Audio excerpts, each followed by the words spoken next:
Perguntas e respostas, segunda. Item mestre.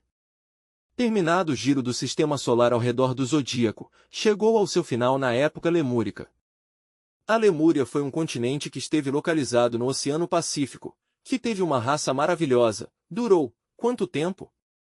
Durou o que dura um giro do sistema solar ao redor do zodíaco. Concluiu o giro, e ao concluir, chegou Hercólobos, que faz jogo com esse giro, um jogo mecânico extraordinário. Então, com sua força tão potente, atraiu o fogo do interior da Terra, brotaram vulcões por todas as partes na Lemúria, provocaram-se grandes terremotos e durante uns 10.000 anos de incessantes terremotos e maremotos, a Lemúria foi afundando no Pacífico. Um novo giro do sistema solar ao redor do zodíaco serviu de base para a raça Atlante. Quanto tempo durou a raça Atlante? Tanto tempo quanto durou o giro do sistema solar ao redor do zodíaco. Concluído esse giro, chegou Hercólobos, que produziu uma revolução dos eixos da Terra, os mares mudaram de leito e a Atlântida se acabou. Agora, nestes precisos momentos, está finalizando o giro também, o giro do sistema solar ao redor do zodíaco. Este giro se iniciou por causa do afundamento da Atlântida na constelação de Aquário, do Aguadeiro, tendo de frente a constelação de Leão, do Leão. Então, se iniciou o novo giro do sistema solar ao redor do zodíaco. Então, o que sucederá? Virá o afundamento da raça Ária, esse é o nosso caso. Por causa do dilúvio universal, começou o novo giro do sistema solar ao redor do zodíaco. Então, se iniciou a raça Ária. Nestes momentos o giro terminou, chegou ao seu final, estamos outra vez em Aquário. O giro começou em Aquário e terminará em Aquário, e a nossa raça durará até finalizar o giro, não pode durar um pouco mais, nem um pouco menos, senão até finalizar o giro. De maneira que, o giro está exatamente para concluir. Neste momento temos Aquário, e frente a Aquário está a constelação de Leão, o Leão. O que sucederá agora? Conforme este planeta Hercólobos se vá aproximando, os fogos que há no interior da Terra brotarão à superfície atraídos pela massa magnética de Hercólobos, então aparecerão vulcões e terremotos por todas as partes, e esta raça perecerá pelo fogo e os terremotos. Entre o fogo e os terremotos, farão o seu agosto. No máximo de aproximação de Hercólobos à Terra, produzirá exatamente uma revolução dos eixos da Terra, então, os mares mudarão de leito e engolirão os atuais continentes. Logo virá um duelo de morte entre o fogo e a água, e durará vários séculos. Enquanto isso, a raça escolhida, os seletos, terão que viver nessa ilha no Pacífico até que apareça um duplo arco-íris nas nuvens. Quando isso suceder, esta raça escolhida, este núcleo escolhido passará a viver nos céus e terras novas que terão surgido do fundo dos mares. Então virá a Idade de Ouro. Agora bem, quanto a estações, vocês sabem muito bem que há 4 estações: primavera, verão, outono e inverno. Nossa Terra viaja ao redor do Sol e tem 4 estações. Neste momento nos encontramos exatamente na primavera, virá logo o verão, o outono e o inverno. Mas também sucede que no giro do sistema solar ao redor do cinturão zodiacal, quer dizer, no grande ano sideral, o grande ciclo solar, sideral, há 4 estações. Item primavera, a Idade de Ouro; item verão, a Idade de Prata; item outono, a Idade de Cobre; item inverno, a Idade de Ferro. Primavera, não há fronteiras nem alfândegas, nem polícias, nem exércitos, nem guerras de nenhuma espécie, todos adoram ao sol, rendez e culto ao astro-rei, reina o amor, a fraternidade, a gente não tem ego, saiu limpa entre as mãos de seu Criador. Idade de Prata, ligeiramente perde seu esplendor a beleza da humanidade, mas no entanto, continua esplendente. Idade de Cobre, começam as primeiras guerras, começam as alfândegas, as fronteiras, a existirem os reis, os impérios. Idade de Ferro, é na que estamos atualmente. Quando uma raça chega à sua idade de ferro se torna assim, como estamos atualmente, terrivelmente perversa, então é destruída, já pelo fogo ou pela água ou por ambos. Se examinamos atualmente nós o zodíaco, vemos que estamos na constelação de Aquário, frente a frente está Leão, o signo de Leão, o signo do fogo. O que quer dizer isto? Está claro, à vista, o duelo de morte que vai haver neste século entre a água e o fogo e a água. se olhamos nós para Aquário, está governado por Urano e Saturno. Urano é um planeta catastrófico, revolucionário, terrível em grande maneira, e quanto a Saturno está representado em alquimia pelo corvo negro da morte, o regresso ao caos original primitivo. E se olhamos frente a frente para Leão, que está frente a nós neste momento, é o signo do fogo, o leão da lei que sai ao encontro desta humanidade perversa, com o fogo. De maneira que, os dois signos, neste momento, a água e o fogo, frente a frente, isso é terrível, é a destruição desta raça, totalmente.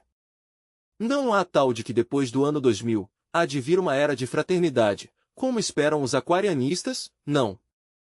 Que tudo será amor, de que as fronteiras desaparecerão, tudo de que por si só desaparece, como se pudesse o ego criar uma idade de ouro.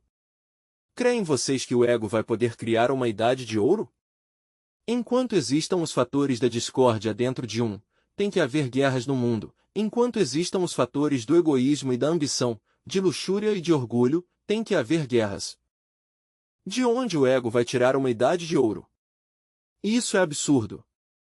Para que possa haver uma idade de ouro se necessita a destruição desta humanidade, o caos, que surja de entre o caos terras novas, para ser habitadas por uma humanidade inocente, uma humanidade desprovida de ego.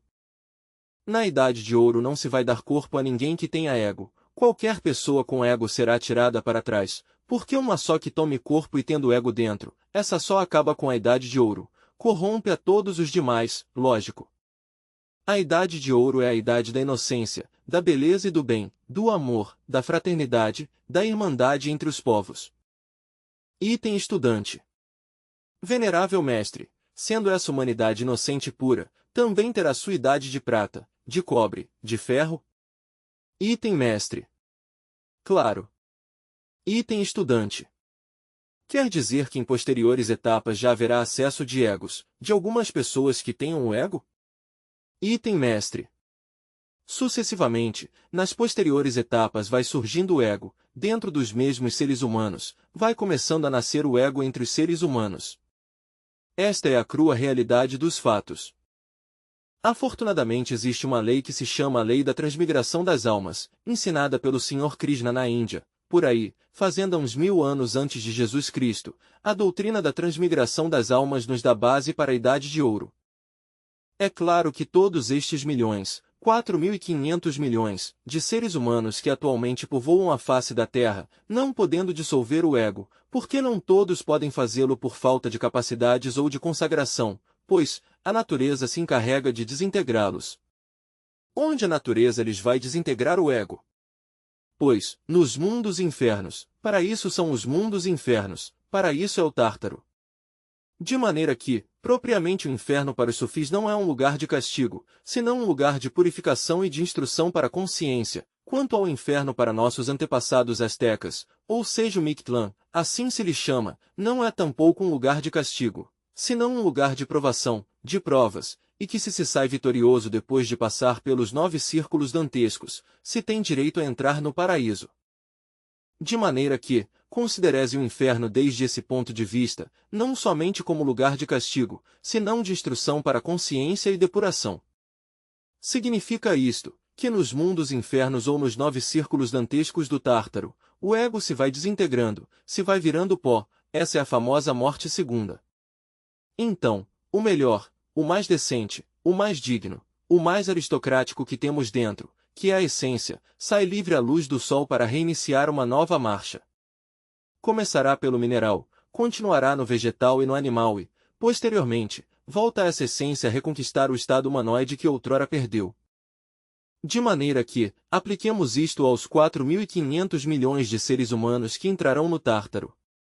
Esses 4.500 milhões sairão do Tártaro um dia, sem ego, desprovidos de ego tomarão corpos entre os descendentes do núcleo escolhido, e à medida que forem tomando corpo, a raça vai aumentando, mas uma raça inocente, porque não tem ego. Essa raça inocente, desprovida de ego, será então cuidadosamente dirigida pelas dinastias solares. Item estudante. Nessas infradimensões, passarão muitíssimos padecimentos, horríveis padecimentos e será longuíssimo passar cada um desses círculos. Item mestre. Sim, se sofre demasiado, Porque ali tem que encontrar-se um cara a cara com um mesmo. Por exemplo, um tem sido um assassino ou tem cometido crimes, tem o eu do assassinato. Então, se encontrará ali o eu do assassinato frente a frente de um, perseguindo a um monstro que o buscará a e um se esconderá detrás das rochas, e o monstro buscandou a todas as horas, e a todas as horas o espantoso monstro armado querendou matar a e no entanto, não pode um tirá-lo de si porque esse é um também, é parte de um mesmo, é o eu do homicídio. Os eu da luxúria o acossarão ali tormentosamente, verá múltiplos monstros de luxúria que o atacarão, quererão tirá-los de si e não poderá, e os verá horripilantes e espantosos entre as trevas do averno, e no entanto, esses eu são de um mesmo. De maneira que, ali a consciência se instrui, como cátedra é de primeira, porque a consciência recebe a instrução direta, formidável, e se desintegra o ego com pleno conhecimento de causa. De maneira que, quando a essência logra liberar-se pelas portas da morte segunda, pois, homem, sai completamente feliz e muito instruída à superfície, à luz do sol. Sai para reiniciar novos processos evolutivos que há de começar pelo mineral. Voltará a ser um gnomo, mas já não só um gnomo como no princípio, como antes, detrás dos ciclos humanos, senão já um gnomo de hierarquia, de categoria, devido à espiral, e quando ingressar nos paraísos elementais do reino vegetal, será sempre um elemental de certa categoria vegetal, e quando ingressar nos paraísos dos reinos animais, será sempre um elemental de categoria e quando ingressar no estado humano, será com mais consciência, mais inocente. Esse povo inocente do futuro, que passou pela terrível morte segunda, será governado pelas dinastias solares, e então virá a Idade de Ouro. Por isso, Virgílio, o poeta de Mântua, exclama, já chegou a Idade de Ouro e uma nova progenie manda. Qual progenie manda? Qual é essa nova progenie? As dinastias solares. Será preciosa a Idade de Ouro. O Evangelho de São Lucas, precisamente, corresponde à futura Idade de Ouro, por isso se lhe chama ao Evangelho segundo São Lucas, é o Evangelho segundo a luz, o Evangelho solar. Quanto ao Evangelho de Mateus, é o Evangelho segundo a ciência, e se lemos quando vai ser isto, Mateus nos está indicando, quando virdes a Jerusalém rodeada de exércitos, também diz, que quando haja por essa época pestes e terremotos e todas essas questões, é porque já o tempo chegou. Temos atualmente a Jerusalém rodeada de exércitos, terremotos por todas as partes, pestes, epidemias, doenças, fome, isso é o que estamos vendo. São Mateus segundo a ciência, nos está dizendo que é para esta época. Agora, se olhamos nós em grandes traços para Daniel o profeta, ele vê um grande mar, o oceano, as correntes combatendose entre si, e surge primeiro um monstro que o olha, dentro do mar uma grande besta e essa grande besta resulta que tem asas, é um grande leão com asas. E lhe foi dado coração de homem, a idade de ouro, e surge uma segunda besta, parece um urso, a idade de prata, e surge uma terceira besta que parece uma esfinge, a idade de cobre, e surge uma quarta besta distinta todas as demais, porque é de ferro toda, seus dentes são de aço e suas unhas são de ferro, e tudo pisoteia com seus pés, é uma besta diferente a todas, a quarta besta é a atual idade de ferro. É capaz de fazer cair os santos do céu e é capaz de destruir tudo que encontra em sua passagem.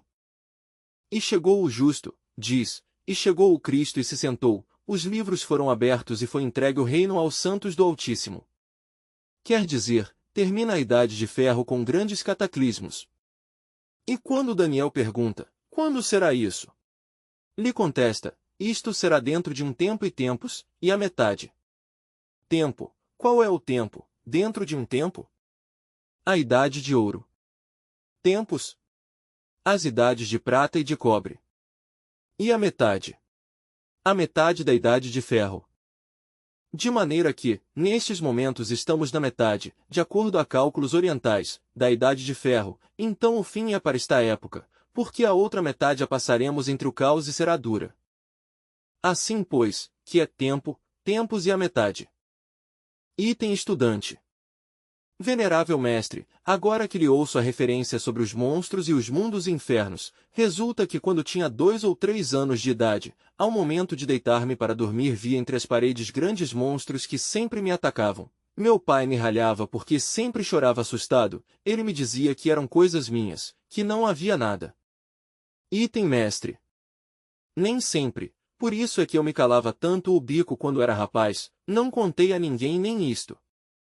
A diferença entre vocês e eu, é que vocês cantaram e eu não cantei, eu me calei o bico porque eu sabia que se cantasse iam me taxar de tolices.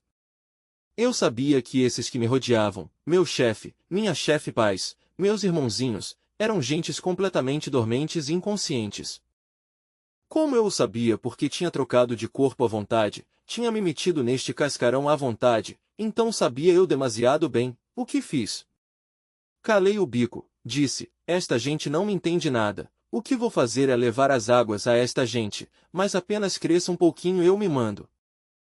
Esses monstros são, os que tu carregas dentro, os eu. Já os desintegraste? Tens que reduzi-los à poeira cósmica, são teus eu que vêm desde os antigos tempos, desde séculos antigos, que passaram a história, há que virá-los pó, reduzi-los à cinza, à poeira cósmica, essa é a crua realidade dos fatos. E no averno com eles é que tu vais te encontrar. Que efeito te produziam de criança? Item estudante. Muito terror, venerável mestre. Item mestre. Bom, esse mesmo tu vais sentir multiplicado por 1000 no averno se não os viras pó agora. Porque se tu não os viras pó agora, a natureza se encarregará de ajudar-te, de fazer-te a operação cirúrgica, mas isso sim, ela te traga entre suas entranhas, e lá entre as entranhas te faz a operação, muito dura, muito difícil. Tu vais te encontrar com eles a nu, de calção tirado, cara a cara, vais ver-o. Que fazes tu com eles, e tu sabes que isso não é nada agradável, viver milhares e milhares de anos ante esses monstros. Se às vezes te produziam tais aflições quando eras criança, que tal em carne e ao vivo, lutando, escondendo-te tu entre as rochas a ver se te proteges e por nenhum lado a proteção? Esses são os tormentos do Tártaro, portanto, te aconselho que desintegres o ego e estude meu livro de Psicologia Revolucionária. É esse livro que deve servir-te de cabeceira. É esse o livro que deve ser reproduzido por milhares em toda a América e no mundo inteiro. É fundamental, sem isso não vale um nada. Há que desintegrar o ego, senão, não está fazendo nada, está perdendo miseravelmente o tempo. Porque ainda, ponhamos o caso de que alguém por desgraça não tenha acabado a elaboração dos corpos existenciais superiores do ser, mas dissolveu o ego, virou o pó, já com isso se salva de ter que descer ao abismo, já com isso tem direito a tomar corpo na futura idade de ouro. Mas se não dissolveu o ego, ainda que tenha fabricado os corpos existenciais superiores do ser e seja um homem de verdade, não lhe dão entrada na idade de ouro, porque esse homem vai fazer muito dano, e falo de homens. Não de humanoides intelectuais, quer dizer, o que tem alcançado o grau de homem não lhe dá a entrada na idade de ouro. A idade de ouro é a idade do paraíso. Está representada no Evangelho de São Lucas pelo touro alado, é o Evangelho segundo a luz, o Evangelho solar. Para que entre alguém na idade de ouro, esse alguém tem que estar limpo de ego, vai ser a humanidade da inocência, da inocência. Chegam a ficar tão inocente, que vocês nem remotamente o suspeitam, quando um destrói os egos. Eu mesmo fiquei aterrado de certo grau de inocência que tinha logrado, que eu ignorava que o tinha logrado, mas na hora da hora, me encontrei com que ignorava coisas elementares que toda a humanidade conhece, isso é algo terrível. Item estudante. Escutando sobre o que o senhor estava falando sobre reencarnação faz pouco, eu desde pequeno pensei que tinha vivido em muitas épocas anteriores e que tinha sido líquido, água ou planta, a que se deveu essa inquietação? Item mestre. Já tinhas o conhecimento interno, intuitivo e tinhas sido iniciado em outros séculos, em outras idades, e obviamente, levavas esse conhecimento aí dentro, devido a isso pudeste ter reminiscências desses antigos conhecimentos. Agora, também, um dos que vivemos isso, eu por exemplo, por que falo da doutrina da transmigração? É uma doutrina revolucionária, que estou seguro que as escolas ultramodernas de teosofismo, pseudo-rosacrucianismo barato, espiritaria, marometaria e marometas, e todas essas coisas que atualmente existem no mundo, não a aceitam, rejeitam a doutrina da transmigração. A ensinou o Sr. Krishna, mas nem assim a aceitam os teósofos, mas se um despertou consciência na vida, se alguma vez esteve desperto, pois obviamente tem que reconhecer o cru realismo da doutrina da transmigração das almas, isso é claro. Mas sabem em que me baseio eu para a doutrina da transmigração das almas? Me baseio simplesmente nisto, de que eu recordo perfeitamente as fases de evolução e involução pelas que estive passando, exatamente tive que desenvolver-me em um planeta muito antigo que nem sequer pertence à antiga Terra-Lua. Porque antes de nossa cadeia terrestre existiu a cadeia lunar, antes da cadeia lunar existiu outra cadeia, eu sou desta cadeia muitíssimo mais antiga, nesse planeta evoluí como evoluí todo o mundo, comecei pelo mineral, vegetal, animal, alcancei o estado de humano que outrora perderá, etc., etc., etc. Passei por todas essas fases, mas ao chegar ao estado humano se me designaram 108 existências, como sempre, é o normal.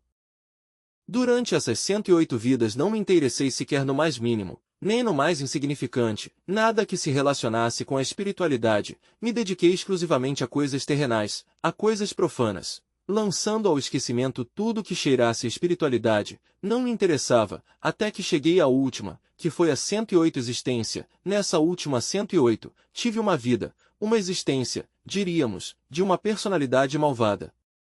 A 108 era uma personalidade de sexo feminino, malvada, uma mulherzinha assim, baixinha, mas perversa. Era a última e é claro entrei nos mundos infernos com esse corpo que tinha, deixei esse corpo feminino e entrei nos mundos infernos. Involuí entre as entranhas desse planeta, maldizia e blasfemava, odiava a divindade, era um ser perverso, até que passei pela morte segunda.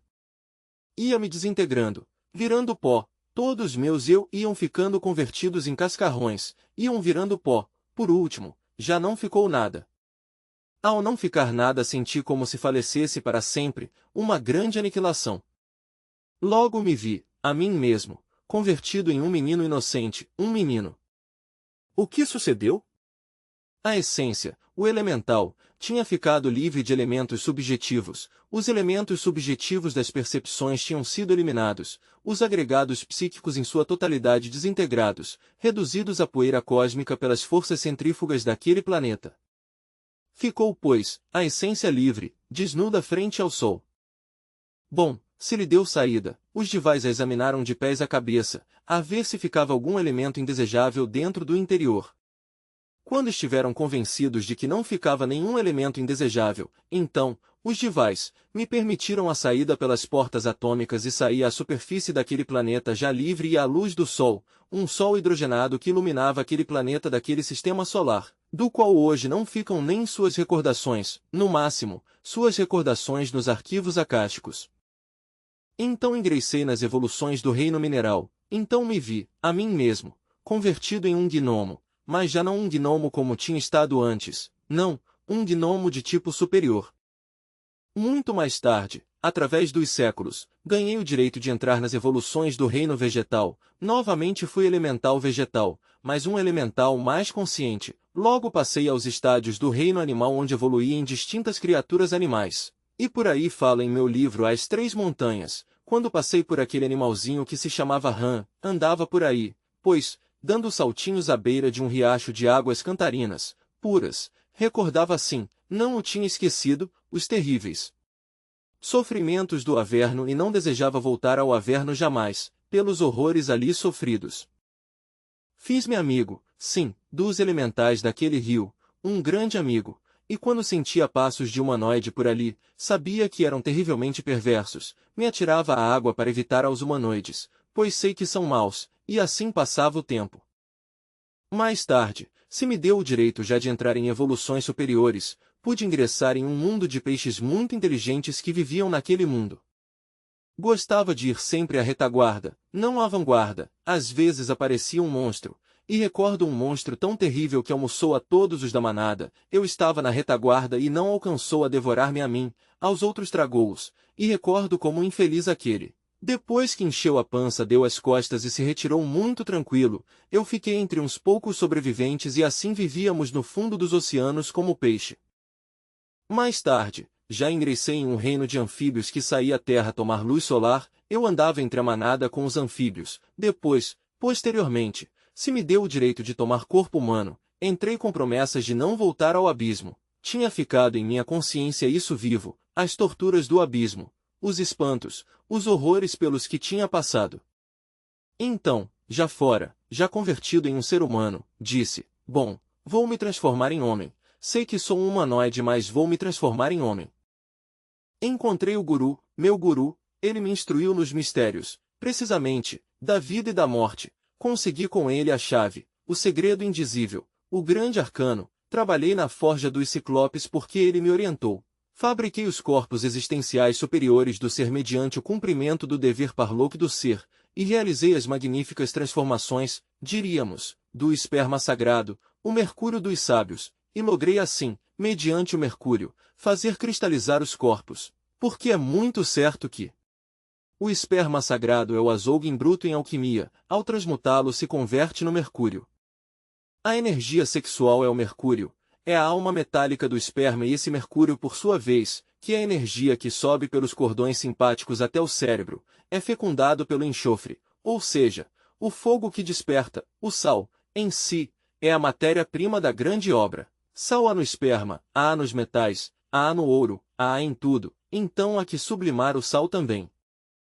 Estou te citando de quando me fiz homem pela primeira vez, estou te falando de um sistema solar muito antigo, de quando pela primeira vez logrei alcançar o estado, diríamos, de homem verdadeiro, em um mundo que já desapareceu, do qual não fica nem o pó dos séculos. Disso é que estamos falando. Então, mediante as operações do enxofre e do mercúrio sobre o sal, logrei que sal, enxofre e mercúrio cristalizassem no corpo astral, me fabriquei um corpo astral.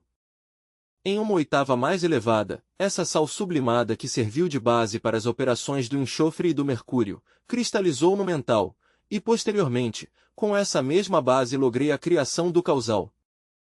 Provido dos corpos físico, astral, mental e causal, então logrei encarnar os princípios étnicos anímicos, o pneuma dos gnósticos, dentro de mim mesmo, e assim me transformei, convertendo-me em homem, me virei homem, tinha saído do estado de humanoide. Já convertido em homem, segui trabalhando. Posteriormente alcancei outros estados, cheguei ao estado angélico, arcanjo, etc., etc., etc. Bom, conclusão, para não lhes andar com tantas voltas logrei a integração com meu logoi. Me converti no governador do planeta Marte e adquiri todos os poderes dos céus e dos abismos, toda a sabedoria e todos os poderes universais. Vocês dirão, bom, se isso é assim, por que agora vive aqui entre os terrícolas? E vou lhes dizer sinceramente, depois continuei vivendo em distintos sistemas solares. Na passada existência estive na antiga Terra-Lua. Vivi, pois entre selenitas, fiz o movimento gnóstico entre selenitas, lhes falei como lhes estou falando a vocês. Criaram uma poderosa civilização os selenitas. Vivi entre eles, aí terminei, pois eram muito cruéis os selenitas, era muita gente, havia uma religião terrível, pior que a católica, me julgaram, me condenaram à pena de morte e me crucificaram, tal como lhes estou dizendo. Ao iniciar-se a aurora deste Mahamavantara presente, integrado com o meu Deus interno, me converti no espírito vivente do centro de Marte. Mas meu Senhor interior profundo, compreendendo que havia necessidade de que adquirisse qualidades dos terrícolas, que nós não temos por lá, certas características como as que tem o Conde Saint-Germain, as que tem Cagliostro, um diplomático, um político desses, me mandou para cá, para adquirir características que não tinha. Conservava características de inocência e sapiência, mas não esse espírito que tem os Cagliostros, os Saint-Germânicos, mestres daqui da terra, então me mandou para cá e ao mesmo tempo se poderia ajudar. Certamente me mandou, mas sim, cometi um erro quando a revolta aquela dos anjos da Lemúria, eu fui dos primeiros de entrar na onda, não? Foi a questão da queda na geração animal, na mesma Lemúria logrei levantar-me e na mesma Lemúria logrei outra vez o elixir de longa vida, a pedra filosofal. Com o corpo lemur vivi na Lemúria e na Atlântida, de maneira que vi afundar a Lemúria entre o fundo dos mares e vi levantar-se a civilização da Atlântida e eu mesmo a vi tragada pelo oceano. Tenho todos esses conhecimentos aqui, e posso falar sobre a Lemúria e a Atlântida, não perdi nenhum conhecimento, minha memória está correta. No planalto central da Ásia cometi outro erro, voltei a tirar a pedra à água, e isso me deu queda outra vez em dia sábado, então tive que sofrer muito sobre a face da terra, até agora, nesta época que estou acabando de fabricar a pedra filosofal outra vez. em 78 a tenho em meu poder, a gema preciosa. Assim, que, na realidade de verdade, esse é o motivo pelo qual estou aqui, claro, quando já entrei na parte superior do trabalho na grande obra, fui levado ao abismo pelo Pai, ele me instruiu desde o planeta Marte e me meteu tremenda bronca, me disse. Tinhas todos os poderes do universo, toda a sapiência do infinito, toda a sabedoria do cosmos, no entanto te lançaste ao precipício. Por que o fizeste? Então minha resposta foi: Senhor, reconheço meu erro, mas já que posso fazer, o único que posso fazer é pedir-te perdão. E, certamente, o Senhor me perdoou e então continuei trabalhando na grande obra. E estou trabalhando na grande obra com que objeto? Com o objeto de voltar a ter a pedra filosofal em meu poder, o carbúnculo vermelho, a gema preciosa, para o 78 a tenho em meu poder, o carbúnculo vermelho. Quando isso seja, mirei para a Europa, a começar minha labor, que irá ser muito semelhante à de Cagliostro na Europa. Essa é a crua realidade dos fatos. De maneira que, a estas horas, pois, é claro que conheço todos os processos da transmigração das almas, se falo da transmigração das almas é porque eu a vivi, a conheço. Estou ensinando, pois, uma doutrina rejeitada por todos os pseudo-esoteristas e pseudo-ocultistas da época. Eles não passaram por essas fases, não lhes tocou viver a transmigração das almas, eles viveram em um mundo de distintas escolas cauquianas. Nessas escolas cauquianas, abundam as personalidades cauquianas, que nada sabem e teorizam demasiado. O que se entende por personalidades cauquianas? Essas personalidades cheias de pseudo-esoterismo, pseudo-ocultismo barato. A mim não me interessam essas escolinhas pseudo-esotéricas e pseudo-ocultistas, a mim o único que me interessa é a águia e a serpente, minha águia e minha serpente. Minha águia é o Senhor interior profundo, e minha serpente é a Divina Mãe Kundalini. Estou estabelecido em Isis faz vários anos, vivo em Isis. Quer dizer, fui devorado pela serpente, sou uma serpente, que articulo, que falou, que explico, enfim, mas sou uma serpente porque fui tragado pela serpente, por isso lhes digo a vocês que estou estabelecido em Isis e o único que me interessa é isso. Penso que o mais importante na vida é chegar ao super-homem. Primeiro há que criar o homem e logo alcançar a estatura do super-homem. O homem é algo que há que criar, que ainda não existe. Existe o animal intelectual equivocadamente chamado homem. Uma vez criado o homem, há necessidade de alcançar a estatura do super-homem. Isso é o importante. O super-homem é aquele homem que logrou a integração absoluta com a divindade, que se integrou, que se fundiu com seu Deus, esse é o super-homem. Que alguém desperte a serpente, que a faça subir até o cérebro, isso não é suficiente, não se pode chegar a gozar os poderes da serpente enquanto um não se converter em serpente, e para converter-se um em serpente tem que ser tragado pela serpente. Em Yucatán, encontrei uma serpente de pedra nos templos engolindo um homem. Só assim pode um se converter em serpente, é a única forma. Que a serpente termine sendo devorada pela águia, o Deus interno. Ele a devora, o Mogoi a traga e então aparece a serpente emplumada como Quetzalcóatl, Nosso Senhor, o Cristo mexicano. Assim, pois, a crua realidade é que um deve converter-se em serpente emplumada como Quetzalcóatl, isso é o que conta. E para poder chegar às alturas do super-homem, para poder se converter em serpente emplumada, tem que passar além do bem e do mal, afastar-se do bem e afastar-se do mal, afastar-se de todos os códigos de moral convencional, escritos por mentes rançosas e torpes, substituir tudo isso por compreensão, fazer um inventário de si mesmos para ver o que sobra e o que falta, e afastar-se de todos os códigos de ética e de todos os preconceitos desta idade, marchar pelo caminho revolucionário, rebelde, que conduz ao super-homem, afastar-se das linhas de evolução e involução que são leis mecânicas da natureza que a nada conduzem senão a mecânica natural, entrar pelo caminho da grande rebeldia, só por esse caminho se chega ao super-homem. As mesmas virtudes, por muito nobres que sejam, pois às vezes servem de obstáculo para o super-homem. Porque se não sabemos manejar as virtudes, com elas se pode fazer muito mal. Quantos virtuosos cumpridores de seu dever levaram os inocentes à prisão ou ao patíbulo por essa virtude do cumprimento do dever? Muitos juízes condenaram os inocentes ou os levaram à guilhotina. Assim que, tem um que afastar-se do bom e do mal e meter-se por um caminho de compreensão. Ao invés disso, ao invés do bem e do mal, a compreensão. Com a compreensão pode avançar muito, tem que fazer um inventário de si mesmo para saber o que lhe sobra e o que lhe falta, e assim é que deve o mudar, deve resolver-se a morrer em si mesmo. Para morrer em si mesmo, o melhor é a forja dos ciclopes. Lá, trabalhando na frágua acendida de Vulcano, deve usar a lança, todo o poder elétrico sexual deve utilizá-lo para destruir os demônios que criou, todos esses agregados psíquicos, todos esses eu que mesmo lhes deu vida, mesmo deve destruí-los, e pode destruí-los com grande força no fundo do abismo. Ninguém poderia subir se antes não desce, quem quiser subir, deve primeiro descer, é absurdo querer subir sem haver descido primeiro. O tesouro não há que buscá-lo lá em cima nos céus, há que buscá-lo nos infernos, na nona esfera, na forja dos ciclopes, aí está o tesouro, entre os demônios. O tesouro que busca, o velo de ouro, está guardado, sim, está devidamente guardado, nada menos que por Lúcifer, mas tem que ser o suficientemente esperto para vencer a Lúcifer. Esse é o grande dragão que há que vencer com a lança. Não quero dizer que Lúcifer seja perverso, pelo contrário, ele deve ser nosso melhor amigo. Lúcifer é um grande amigo, é Cristo disfarçado, Lúcifer é Cristo disfarçado, quer dizer, adaptado às nossas condições, convertido na força que nos pode liberar, porque se não fosse pelo impulso luciférico, ninguém poderia realizar a cópula sacra, ou a cópula química ou metafísica, como queiramos chamá-la.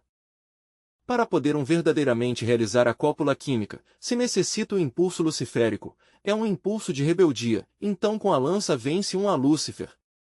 Quer dizer, ser o suficientemente forte como para não derramar o vaso de Hermes Trismegisto, o 3 vezes grande deus Ibis de Tot, ser o suficientemente astuto como para fazer a jogada a Lúcifer, como para brincar com ele, ser o suficientemente esperto como para vencê-lo.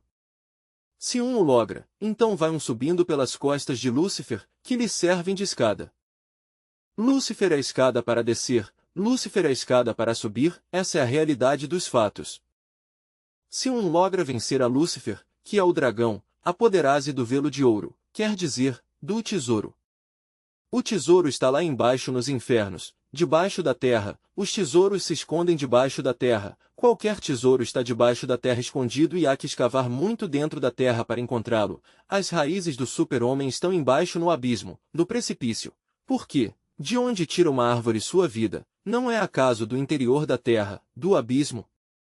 Poderia uma árvore crescer muito para cima, mas suas raízes vão cada vez mais fundas para baixo. Enquanto mais sobe a árvore, suas raízes vão mais para baixo, e não pode subir a árvore se suas raízes não descem.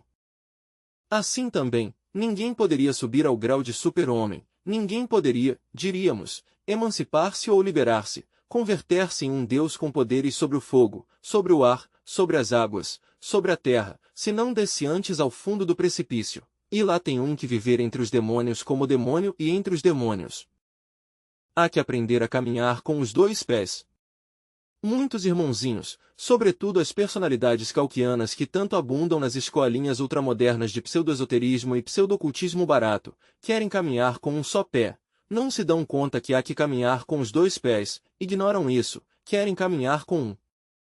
Que diríamos nós de um saltimbanco, por exemplo, fazendo piruetas sobre uma corda, caminhando e que quisesse manter-se em equilíbrio com um só pé? Como caminharia com um só pé? Iria para baixo.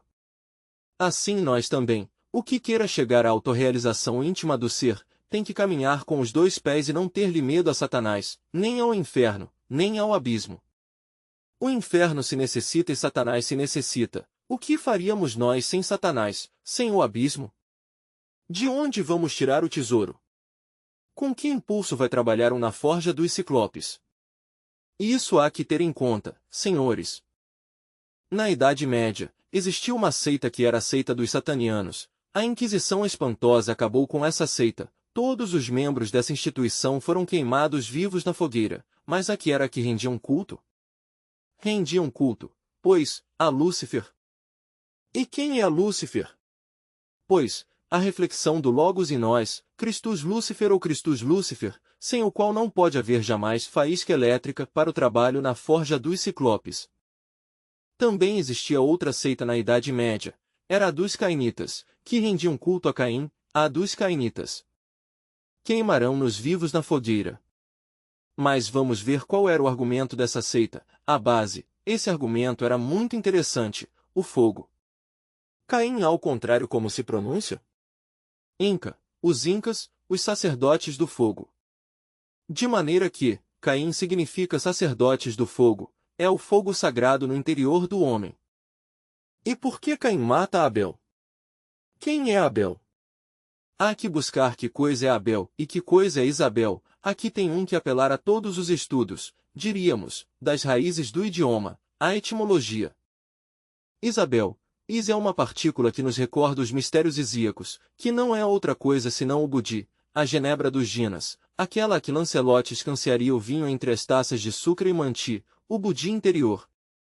E quanto a Abel, é a alma humana, que é masculina, o causal.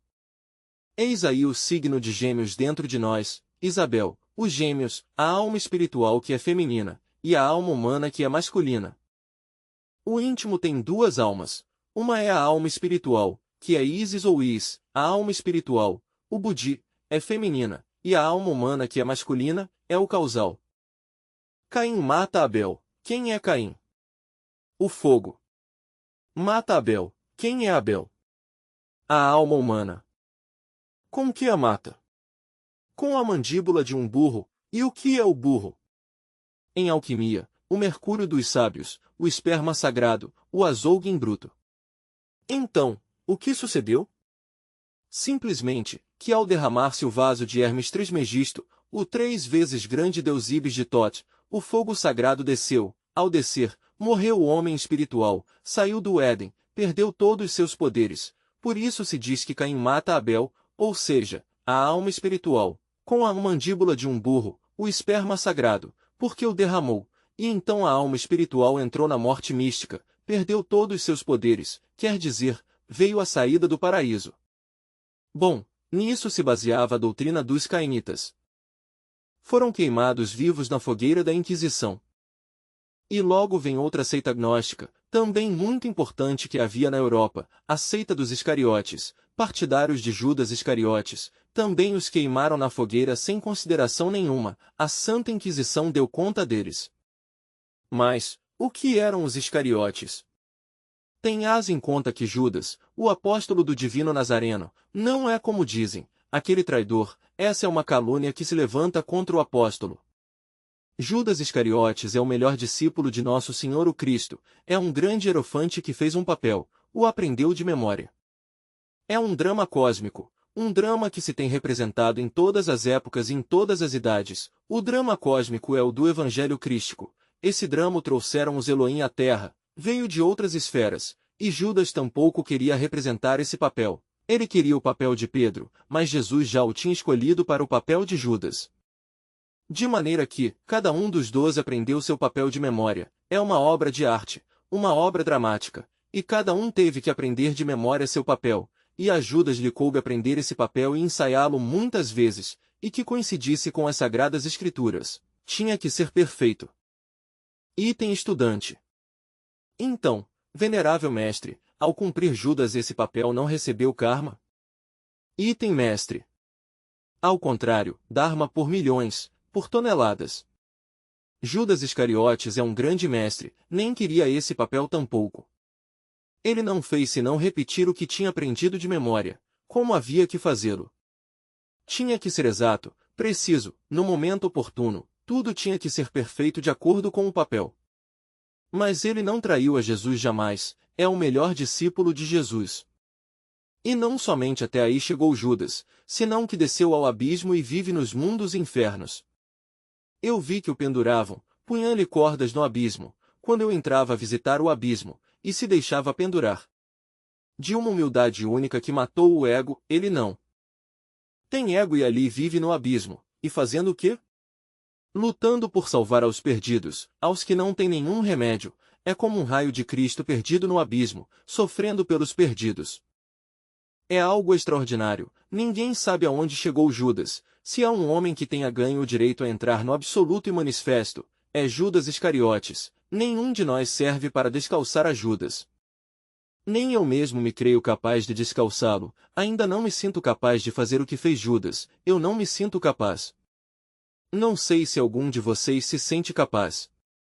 Isso de viver no abismo renunciando a toda a felicidade, desprovido de ego, no entanto vivendo no abismo tratando de salvar aos perdidos, nem sequer no mundo físico, odiado por todas as multidões e toda essa questão, considerado como traidor, quando o único que fez é obedecer ao Senhor. Ninguém nem remotamente suspeita o sacrifício de Judas na humanidade. É o único que não tem tido honras, para ele não tem havido louvores, ninguém o tem louvado. Que tão morto estará seu ego? De maneira que, é o melhor dos discípulos que tem o Cristo. Bem, e no entanto, agora seu corpo de doutrina é extraordinário. Os Iscariotes tinham estudado o corpo de doutrina de Judas, a morte total do ego.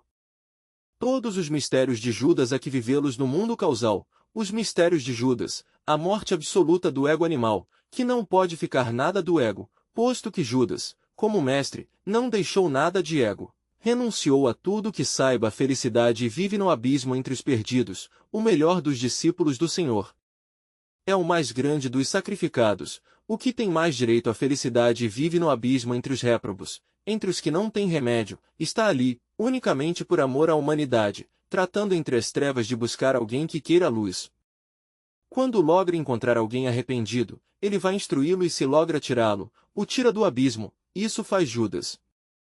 De maneira que, condenar a Judas é o pior dos delitos, ao que temos que condenar é ao Judas interior, esse é seu corpo de doutrina.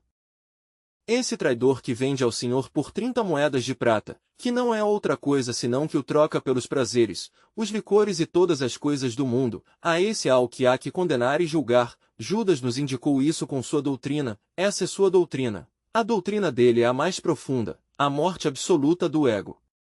Se há um homem que mereça reverência é Judas Iscariotes.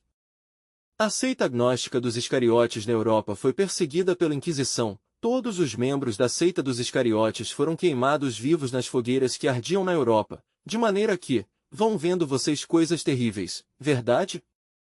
Quero lhes dizer a vocês em forma enfática que os humanoides que habitam na face da Terra, são maquininhas encarregadas de captar determinados tipos e subtipos de energia cósmica, que logo transformam automaticamente e retransmitem as capas interiores do organismo planetário e graças a isso pode viver o planeta Terra.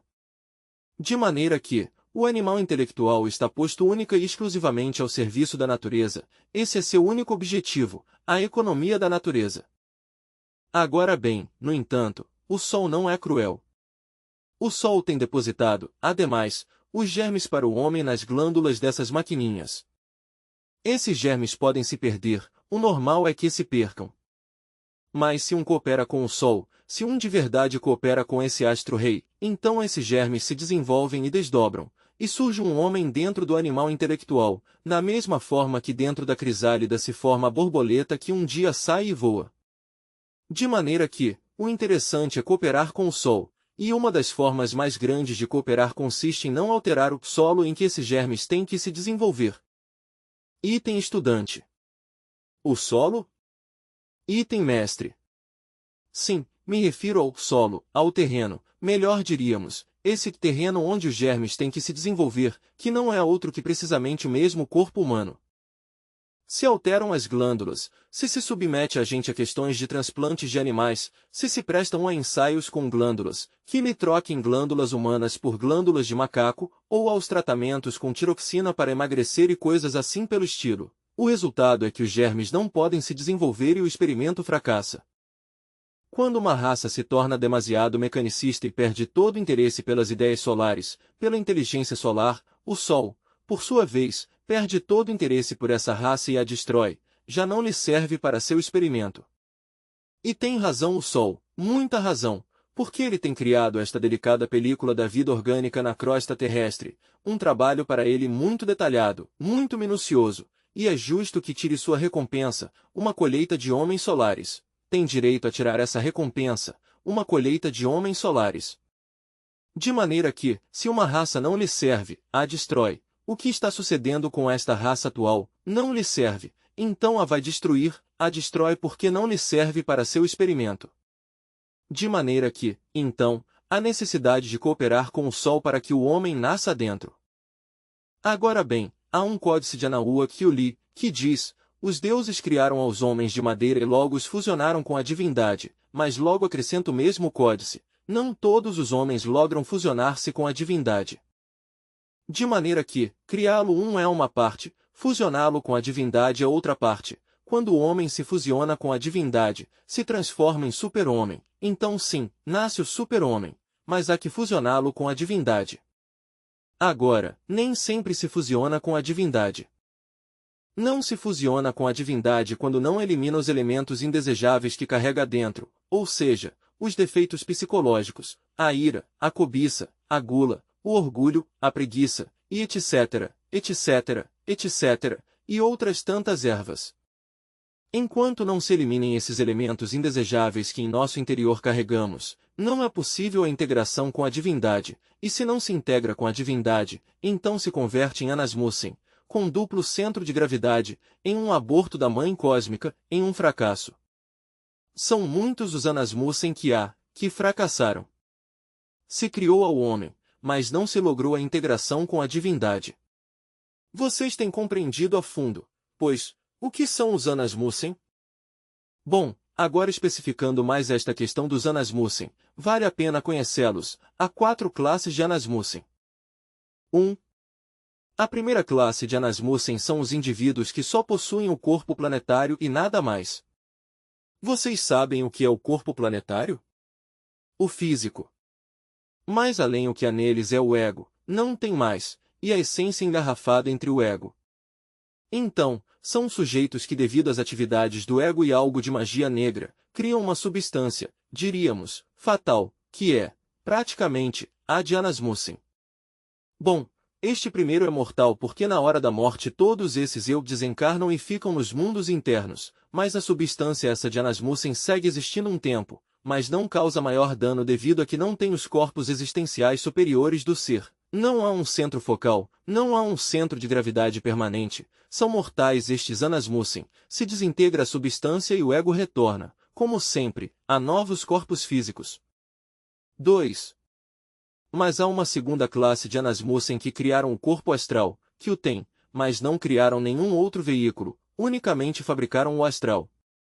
Pois, esta classe de indivíduos, obviamente, se não eliminam o que tem de Anasmussen, feitiçaria, a magia negra e todas essas coisas, então não fica mais remédio que se reincorporem em organismos animais, cachorros, cavalos, gatos, etc., etc., etc. Tem que seguir tomando corpos animalescos até que eliminem o que tem de Anasmussen. 3. Há uma terceira classe de Anasmussen que são os homens verdadeiros mas que não eliminaram o ego. Isso é o que poderíamos chamar Anasmussen com um duplo centro de gravidade. Tem 2 personalidades, uma divinal, vestida com os corpos existenciais superiores do ser e a outra, pois, terrivelmente maligna, formada pelo ego, pelo abominável órgão kundartiguador desenvolvido nos chakras. Estes são Anasmussen muito perigosos. Se não eliminam o que tem de Anasmussen, não lhes fica mais remédio que passar pela morte segunda nos mundos infernos. 4. Por último, existe uma quarta classe de Anasmussen, Dhyani Bodhisattvas caídos. Eu era uma quarta classe de Anasmussen quando andava caído, era uma quarta classe, então tinha formada 2 personalidades definidas, uma divinal e a outra tenebrosa, mas a quarta classe conserva a memória dos séculos, a consciência desperta. Sempre sofrem muito, o indizível, até que logram levantar-se, a quarta classe, mas se não se levantam não lhes fica mais remédio que entrar nas regiões submersas dos mundos infernos até a morte segunda, de maneira que são 4 classes de Anasmussen, 4 classes. Item estudante. Então no mundo comum e corrente, vão melhor os indivíduos que não fizeram nada em favor deles? Item mestre. Pois, essas são maquininhas ao serviço da economia da natureza e graças a essas maquininhas, a natureza está recebendo alimento suficiente e são máquinas ao serviço da natureza, e como máquinas são úteis e se necessitam para alimentar ao planeta Terra. Item JMV. Quero lhe fazer uma pergunta, mestre, para que me esclareça um pouco, e é esta, para que fique gravada. O movimento gnóstico da América do Sul se comoveu todo quando chegou à triste realidade de que o MGCU ia em decadência e degeneração. Que nos pode dizer sobre isto? Item mestre. Havia alguns setores degenerados, é verdade, alguns setores iam em marchas involutivas. Por isso foi que neste ano da lei houve que tomar medidas fortes, rigorosas, e há que segui-las tomando fortes, porque não fica mais remédio, para poder endireitar o movimento. Havia processos de decrepitude em algumas seccionais, não me refiro exclusivamente pela Colômbia, não, esclareço, todo o hemisfério ocidental em geral, e houve que tomar medidas de rigor, incluindo ao México. Havia processos de decrepitude, mas pode dizer-se em termos, diríamos, de síntese, que o movimento avança vitorioso, triunfante, que marcha para o êxito total, que hoje por hoje está triunfante em toda a América, e se bem é certo que houve que fazer correções, como é natural, o movimento se acha triunfante em toda a América, vitorioso, incluindo aos Estados Unidos e com princípios básicos já no Canadá, essa é a realidade. Item JMV. Por que tinha aceitado que tudo, como se disse, por que se disse que tudo, que absolutamente todo o movimento ia em degeneração, que era o fracasso do Avatara, que se meteu um quarto de século arando no deserto? Item mestre. Bom, a realidade é que o movimento vai triunfante. Houve seções, houve lugares, regiões, onde havia processos de decrepitude, de decadência, mas tudo isso já tem sido superado e hoje em dia o movimento marcha triunfante, essa é a crua realidade dos fatos. Bom, de maneira que, vocês têm entendido bem toda esta coisa do que são os Anasmussen. E isso é muito importante sabê-lo, neste caminho tem que andar muito conscientemente, não? Ter os conhecimentos completos. Também há casos muito graves, vou lhes dizer, muito graves. Por exemplo, temos um caso como o de Moloch, propus-me investigá-lo. Descendi aos mundos infernos com o propósito de investigá-lo, o chamei ali com a grande chamada de Pedro de Apolônio e veio sobre um fogoso corcel através da planície vermelha, falando em termos dantescos, então suas palavras foram estas. Ó, Samael, eu te tinha por lá em cima com os anjinhos e com que estás tu aqui embaixo também. Minha resposta. Te equivocas, Moloch, eu não vivo aqui embaixo, unicamente desci a investigar-te e isso é tudo. Virou-se e se foi em seu fogoso corcel, mas sim logrei investigá-lo. O sarcasmo com que disse que eu te tinha lá em cima com os anjinhos, para ele os anjinhos valiam pouco mais ou menos, sombrinha, eram algo assim como livrinhos Kinder. Dei-me conta, pude evidenciar que aquele homem que estava em uma empresa mais grande, investigando soube que era um trono, é o Bodhisattva de um trono nada menos, um trono caído, Moloch. Item estudante. Dos 4 tronos? Item mestre. Não, outro distinto, um dos tronos caídos. O que busca este homem se é um trono e por que fala com esse sarcasmo sobre os anjinhos? O que é o que busca este homem?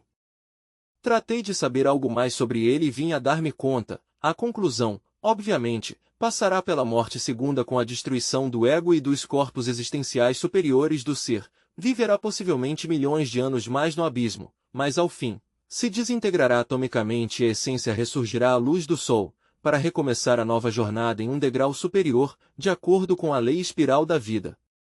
Então, virá a ser um gnomo de tipo superior, hierárquico, que estudará detidamente com sua consciência as leis que regem ao mundo mineral. E quando ingressar nos paraísos vegetais será um gnomo que estudará a fundo a ciência do vegetal, a praticará e aprenderá a manejar as leis do vegetal, um elemental vegetal inteligentíssimo, hierárquico. E quando ingressar na evolução animal, será um elemental animal com capacidade para estudar as leis do mundo animal e aprendê-las a manejar. Quando reingressar ao estado humano que outrora perderá, voltará a ser outra vez um super-homem consciente, não, diríamos, ao estado de humanoide, uma espécie de humanoide superconsciente, e logo como homem, quando fabrique os corpos existenciais superiores do ser, criará corpos existenciais ainda superiores pelo conhecimento e a maestria. E quando reingressar a seu Deus, que é um trono, ter-se-á elevado a cosmocrator, terá aprendido a criar mundos e a manejar leis. Isso foi o que vim a descobrir, que esse procedimento o usam os deuses que querem ir subindo em graus. Por isso é que em alguma ocasião disse, os deuses antes foram demônios, os deuses mais grandes antes foram diabos. Disse na Revolução de Bel, os demônios se convertem em deuses. Esse é um dos grandes mistérios. Estou divulgando nada menos que o segredo do abismo.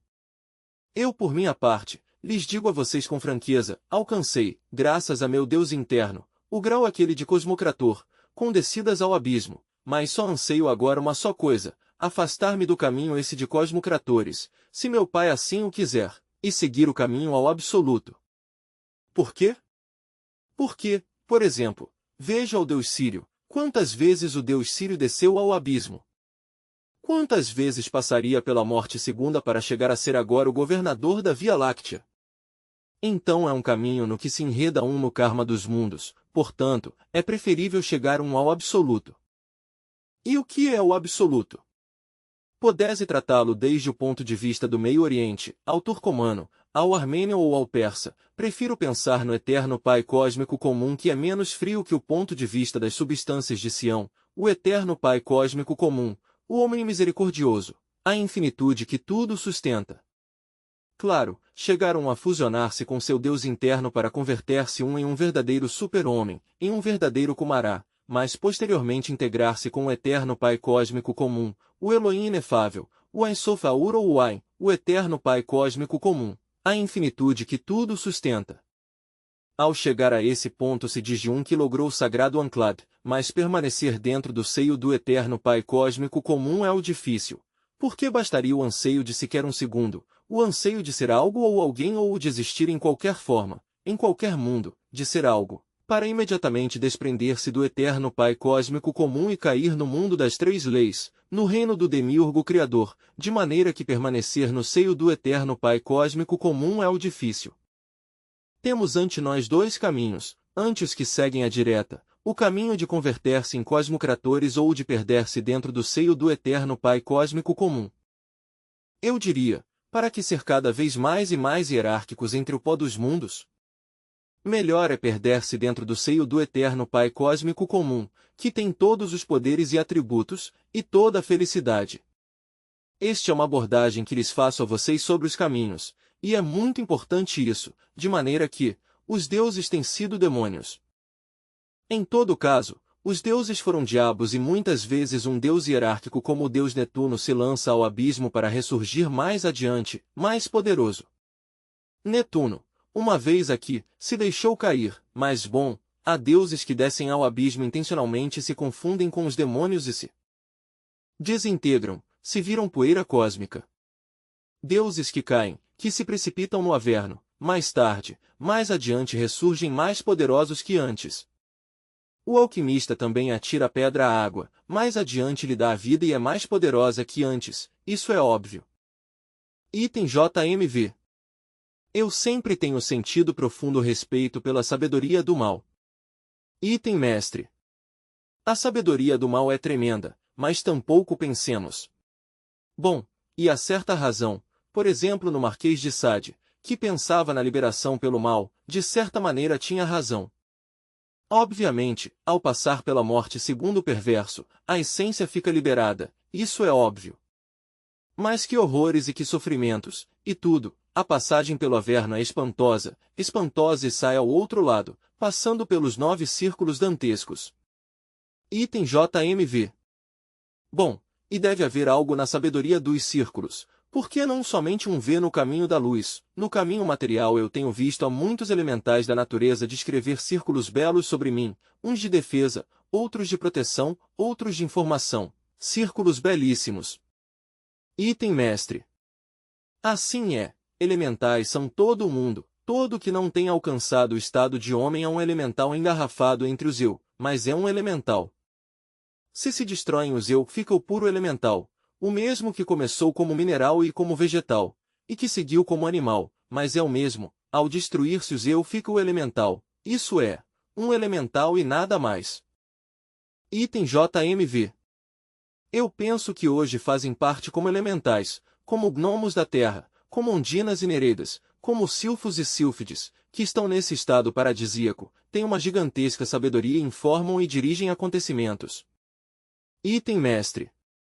Sim, o tem porque está a consciência desperta, os elementais são despertos, mas o que quero te dizer é isto, um elemental metido em corpo humano ou metido entre uma planta ou metido entre um animal ou vivendo no mundo das rochas, é o mesmo elemental. Eu o tenho visto nos experimentos.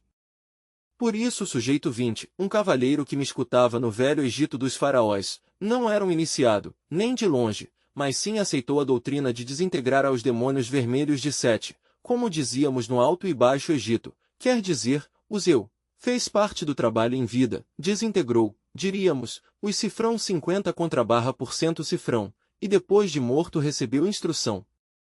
Ensinamos-lhe como se fecham as matrizes. De maneira que, depois de morto, quando uivou o furacão do Carmo horrivelmente, ele permaneceu sereno, impassível.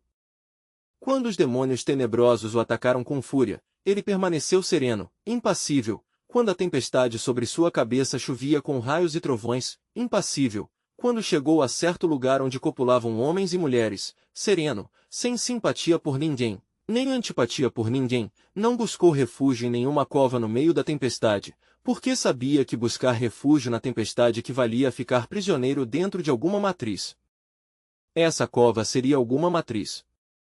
Não buscou refúgio nem em nada nem em ninguém. Por último, seu pai e mãe o submeteu a terríveis provas, permaneceu firme. Os sacerdotes do templo davam lhe ajuda recordando-lhe seu propósito, que era o de não voltar mais ao mundo, afinal de contas, lhe admitiu em um reino desses, tantos reinos que há no mundo molecular, como o Tlalocan, como o reino dos cabelos longos ou o da grande concentração, em distintos reinos que há lá, afinal de contas, lhe admitiu em um desses tantos reinos, e ali, sua mãe divina lhe ajudou a eliminar os eu que lhe faltavam eliminar, e ao fim a essência foi ficando livre e foi tomando uma atitude muito formosa, primeiro como a de uma donzela de 14 ou 12 anos, depois tomou a forma de uma menina muito formosa, por último, convertido em um simples elemental feminino belíssimo, tomou esse aspecto. Assim se submergiu entre o grande alaia do universo como simples elemental. Aqui também, no Antigo México, muitos iniciados faziam o mesmo e se apartavam do cenário, não voltavam a tomar parte. Quer dizer, elementais que não lhes interessava mais tarde alcançar estaturas de homens nem de deuses, nem de nada, senão que ficavam sendo elementais dentro do grande seio do universo. Alguns do México antigo fizeram intencionalmente com o propósito de voltar na Idade de Ouro, para entrar em uma escola de mistérios e converter-se em adeptos qualificados, enquanto, se apartaram das evoluções e das involuções, e se retiraram do cenário cósmico e se submergiram entre o grande alaia do universo, mediante esse procedimento nada mais. Item estudante. Venerável mestre, então esses elementais na Idade de Ouro poderão regressar a tomar corpo? Item mestre. A tomar corpo se a sua vontade então criar os corpos existenciais superiores do ser, converter-se em homens, mais tarde em adeptos e em deuses, mas muitos desses preferem adiar e alguns deles simplesmente não querem ser homens, nem deuses, nem nada, senão simplesmente querem ficar para sempre em toda a eternidade como simples elementais submergidos no grande alaia do universo. De maneira que há de tudo. Há indivíduos que têm passado por todos os ciclos de manifestação, pelo cifrão 3.000 cifrão ciclos e que jamais criaram os corpos existenciais superiores do ser, nem fizeram o trabalho sobre si mesmos.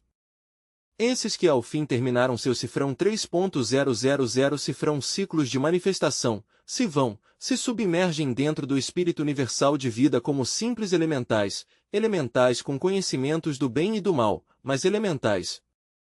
Ser homem é algo muito distinto.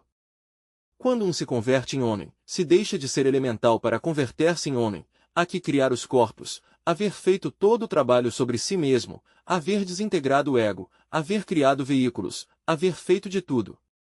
Mas há muitos que preferem ficar como simples elementais. Assim, pois, lhes tenho mostrado a vocês distintos tipos de gente. Eu sigo o caminho da direta, que é o caminho mais exaltado, mas também é o mais difícil e o mais perigoso. Marcho por esse caminho, a direta.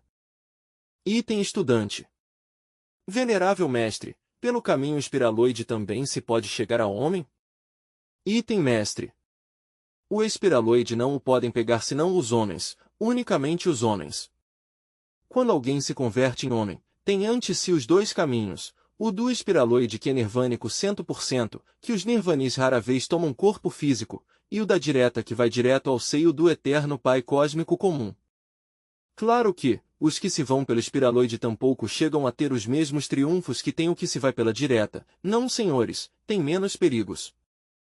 O caminho direto, por exemplo, é tão terrível, que muito poucos o podem seguir, se aparta das leis da evolução, da involução, se revoluciona contra tudo e contra todos, é um quebra-correntes por todas as partes, um caminho de espada em mão, contra si mesmo, contra o mundo, contra tudo, é a doutrina do Cristo vermelho em marcha, de um Cristo rebelde que nada tem de mentecapto nem de mojigato, como o das igrejas paroquiais, senão um Cristo revolucionário e terrível. Esse é o caminho da direta. Muito poucos o podem seguir. Item estudante. Venerável mestre, o Cristo vermelho dos que pegam a direta, ao final é o mesmo Cristo do que pega o caminho espiraloide? Item mestre. Bom, indubitavelmente que o Cristo sempre é o Cristo, mas é que, diríamos, os da direta adquirem certos poderes, certas qualidades, certos atributos esotéricos profundos que não logra jamais o que vai pelo caminho espiraloide. O da espiraloide passa a vida gozando do nirvana, rara vez toma corpo. O da direta renuncia toda a felicidade, fica aqui embaixo em carne e osso, vivendo como um homem entre os homens, lutando, sofrendo durante todo o Mahamavantara. A ver se logra ao final do Mahamavantara submergir-se dentro do seio do eterno Pai cósmico comum para sempre, e se não, lhe toca voltar a seguir o mesmo caminho, até que ao fim, em qualquer Mahamavantara o logre. Eu tenho vindo seguindo este caminho durante vários Mahamavantaras e ainda não o logrei, e vou pela direta e não o logrei. Item estudante. O Mestre Jesus Cristo o logrou? Item mestre. Bom, ele sim o logrou. Mas eu não o logrei, a ver se o logro, não o sei. Por minha parte tenho resolvido renunciar a toda a felicidade acima e abaixo e ficar aqui, como se diz com o calção tirado, a trabalhar pela humanidade terrivelmente, renunciando a toda a felicidade, a todo o paraíso e a toda a dita. É bastante duro isso, verdade? Para tal efeito, para poder continuar pela humanidade, não me tem ficado mais remédio que reencarnar-me, pois, atualmente estou em processo de reencarnação, não necessito passar pela reencarnação como a passam todos os seres humanos comum e corrente, não. Eu a passo em vida. A vida minha como Vitor Manuel Gomes não deu mais que cifrão 58 cifrão anos, eu morri à idade de cifrão 58 cifrão anos, já Vitor Manuel Gomes não existe, morreu o ano passado, vocês dirão, que estranho isso não? Desde então comecei a reencarnar-me em meu corpo egípcio e se começou um intercâmbio atômico entre o veículo de Vitor Manuel Gomes e o corpo egípcio que está metido dentro de um sarcófago sob uma pirâmide. Começou um intercâmbio molecular atômico muito interessante. Esse intercâmbio molecular atômico permite que todos os átomos daqui fiquem lá, metidos no Egito, no sarcófago, e que todos os átomos da múmia fiquem aqui, em uma palavra, se vocês por exemplo fizessem um experimento, um átomo teu se desprende, por exemplo, aqui de teu braço e passa aqui ao braço de nosso irmão que, por sua vez dali, do braço do irmão que, do mesmo ponto exato, se desprende o átomo, onde o átomo teu há de ser colocado e regressa e se ocupa o lugar vazio, e assim passam a vida. Entre o intercâmbio atômico entre vocês dois, terminas vestido com o corpo do irmão que, e o irmão que termina vestido com teu veículo, isso é óbvio, é um intercâmbio atômico. Item estudante. Em uma de suas primeiras obras nos relata você, venerável mestre, o caso de um mestre que também teve que realizar este trabalho. Item mestre. Sim, em uma forma similar, mas não igual porque o intercâmbio atômico estou realizando com meu próprio corpo egípcio que está vivo entre um sarcófago, vivo, em estado de catalepsia, de maneira que eu estou trocando os átomos, reencarnando-me em meu próprio corpo egípcio. Hoje por hoje, esotericamente se diz que tenho um cifrão ano de idade. Item estudante. Esse sarcófago, venerável mestre, se encontra oculto? Item mestre. Sim, está sob uma pirâmide e tem o meu corpo egípcio ali. Já pelo menos tenho parte da cabeça egípcia, e todo o corpo está submetido a intercâmbio atômico constante, de momento em momento, de segundo em segundo. Quando tiver cifrão 2 cifrão anos se notará um pouquinho mais, quando tiver cifrão 7 cifrão anos se notará mais a coisa. Quando cumprir a idade de cifrão 21 cifrão anos, maioridade de idade, verão o egípcio completo, e totalmente completo a idade de cifrão 30 cifrão anos. Então, todo o corpo egípcio estará cá e todo o corpo de Vítor Manuel Gomes terá ficado no Egito, no lugar do sarcófago, entre o sarcófago. Este intercâmbio atômico em esoterismo se diz reencarnação. Estou reencarnando-me em vida para poder ficar com o corpo egípcio trabalhando em favor da humanidade por tempo infinito, durante todo o Mahamavantara. Item estudante. Venerável mestre, o corpo de Vítor Manuel Gomes então fica como um veículo de reserva seu para qualquer necessidade? Item mestre. Para qualquer necessidade lá fica entre o sarcófago. E já não tenho aqui todo esse corpo que tu conheceste. Já a cabeça esta, se a observas bem, já não é a mesma, já a cabeça mais que tudo é egípcia. Não quero te dizer que a mudança total se tenha feito, começa, até agora, 1 ano de idade nada mais.